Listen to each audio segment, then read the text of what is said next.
Big boss Malayalam season 7 അതിൻ്റെ finale വീക്കിലേക്ക് കടന്നിരിക്കുന്നു. Finale വീക്കിന് തൊട്ടു മുൻപുള്ള ലാലേട്ടൻ എപ്പിസോഡിൽ അഥവാ വാരാന്ത്യ എപ്പിസോഡിൽ ബിഗ് ബോസ് വീട്ടിൽ നിന്ന് ഒരു മത്സരാർത്ഥി കൂടി എവിക്റ്റ് ആയിരിക്കുന്നു. 13ാം ആഴ്ചയുടെ അവസാന ദിവസങ്ങളിൽ ബിഗ് ബോസ് വീട്ടിൽ നിന്നും എവിക്റ്റ് ആയിരിക്കുന്നത് സാബുമാനാണ്.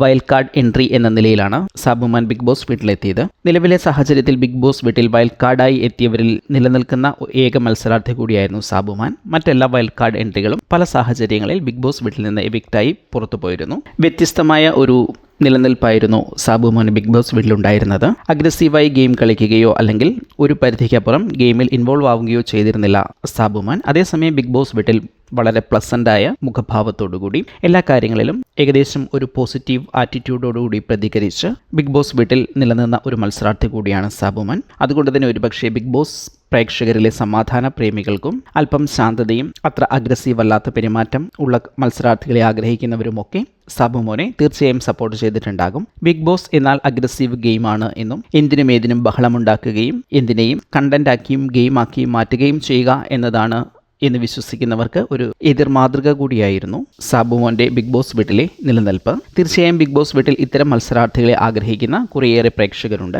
ഇത്തരം പ്രേക്ഷകരുടെ സപ്പോർട്ടോടു കൂടി തന്നെയായിരിക്കണം സാബുമോൻ ഇതുവരെയും ബിഗ് ബോസ് വീട്ടിലുണ്ടായിരുന്നത്. ഫിനാലേക്ക് തൊട്ടു മുൻപുള്ള ആഴ്ചയിൽ ബിഗ് ബോസ് വീട്ടിൽ നിന്നും സാബുമാൻ പുറത്തായിരിക്കുന്നു. വീക്കെൻഡ് എപ്പിസോഡിലെ ഞായറാഴ്ച എപ്പിസോഡിലാണ് സാബുമാൻ എവിക്റ്റ് ആയത്. ബിഗ് ബോസ് വീട്ടിൽ നിലവിലുണ്ടായിരുന്ന മത്സരാർത്ഥികളിൽ ടിക്കറ്റ് ഫിനാലെ നേടിയ നൂറ ഒഴികെ മറ്റെല്ലാവരും നോമിനേഷനിലുണ്ടായിരുന്നു. ശനിയാഴ്ച മുതൽ ചില മത്സരാർത്ഥികളെ ലാലേട്ടൻ സേവ് ചെയ്ത് അനൗൺസ് ചെയ്തിരുന്നു. അവസാനമെത്തിയ അക്ബർ, ആദില, സാബുമാൻ എന്നിവർ ചേർന്നുള്ള ഒരു എവിക്ഷൻ ടാസ്ക് ആയിരുന്നു ഉണ്ടായിരുന്നത്. എവിക്ഷൻ്റെ പ്രൊസീജിയർ ഇങ്ങനെയായിരുന്നു. 3 പേരെയും കണ്ണുകെട്ടി ബിഗ് ബോസിൻ്റെ പ്രധാന കവാടത്തിന് പുറത്ത് നിർത്തും. കാർ ടാസ്കിലൊക്കെ നമ്മൾ കണ്ടതുപോലെ തന്നെ പ്രധാന കവാടത്തിന് പുറത്ത് മറ്റൊരു പാർട്ടീഷൻ കൂടിയുണ്ട്.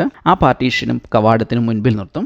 അതിനുശേഷം അതിൽ നിന്നും ഒരാളെ എവിക്റ്റ് ചെയ്ത് മാറ്റും എന്ന രീതിയിലായിരുന്നു. അങ്ങനെ ആ എവിക്ഷൻ ആക്ട് കഴിഞ്ഞപ്പോൾ അവിടെ ശേഷിച്ചത് 2 മത്സരാർത്ഥികൾ അക്ബറും ആദിലയുമാണ്. അങ്ങനെ സാബുമോൻ ബിഗ് ബോസ് വീട്ടിൽ നിന്ന് ഫിനാലേക്ക് തൊട്ടു മുൻപായി എവിക്റ്റഡ് ആയിരിക്കുന്നു. ഒരു വൈൽഡ് കാർഡ് എന്ന നിലയിൽ ഇത്രയും ദിവസം ബിഗ് ബോസ് വീട്ടിൽ നിലനിൽക്കാൻ കഴിഞ്ഞ ഒരു മത്സരാർത്ഥി കൂടിയായ സാബുമോനെ കുറിച്ച് നിങ്ങളുടെ അഭിപ്രായം എന്താണ്? സാബുമോൻ്റെ ഗെയിം നിങ്ങൾ ഇഷ്ടപ്പെടുന്നവരാണോ? സാബുമോൻ്റെ ഗെയിമിനെ കുറിച്ച് നിങ്ങളുടെ അഭിപ്രായം എന്ത് എന്ന് കമൻറ്റ് ചെയ്യൂ.